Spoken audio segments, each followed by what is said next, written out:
सोमवार का दिन भगवान शिव की कृपा प्राप्त करने के लिए शुभ माना जाता है। इस दिन शिवलिंग का विधि पूर्वक अभिषेक किया जाता है। शिवलिंग के ठीक सामने महादेव के भक्त नंदी की मूर्ति स्थापित होती है। लेकिन कभी आपने सोचा है कि शिवलिंग के सामने ही नंदी की मूर्ति क्यों विराजमान होती है? पौराणिक कथा के अनुसार शिलाद नाम के ऋषि थे। वह महादेव की भक्ति में लीन रहते थे। उनकी कोई संतान भी नहीं थी। ऐसे में उनसे एक बार उनके पितरों ने कहा कि उनका वंश समाप्त हो रहा है, इसलिए संतान की प्राप्ति के लिए कोई उपाय करना चाहिए। इसके लिए उन्होंने महादेव जी की तपस्या की। महादेव उनकी तपस्या से प्रसन्न हुए और पुत्र की प्राप्ति का वरदान दिया। कुछ समय के बाद उन्हें भूमि को जोत रहे थे, तब उन्हें एक बालक मिला और उन्होंने उसका नाम नंदी रखा।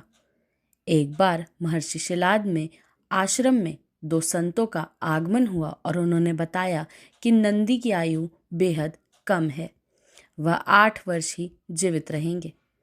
इस बात को सुनकर शिलाद परेशान हुए। तब नंदी ने पिता से कहा कि पिताजी, आपने मुझे महादेव की कृपा से पाया है। इसके बाद नंदी महादेव की तपस्या करने लगे।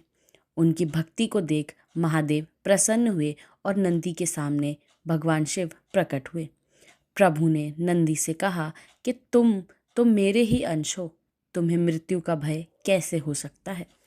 उन्होंने अजर अमर होने का वरदान दिया। उसी दिन से नंदी भगवान शिव के अभिन्न अंग बन गए और शिवलिंग के सामने विराजमान हुए। इसलिए हर शिव मंदिर में शिवलिंग के सामने नंदी की मूर्ति विराजमान रहती है।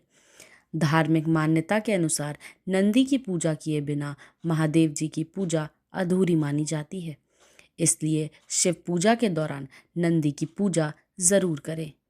नंदी की साधना करने से साधक की सभी मुरादें पूरी होती है और शुभ फल की प्राप्ति होती है।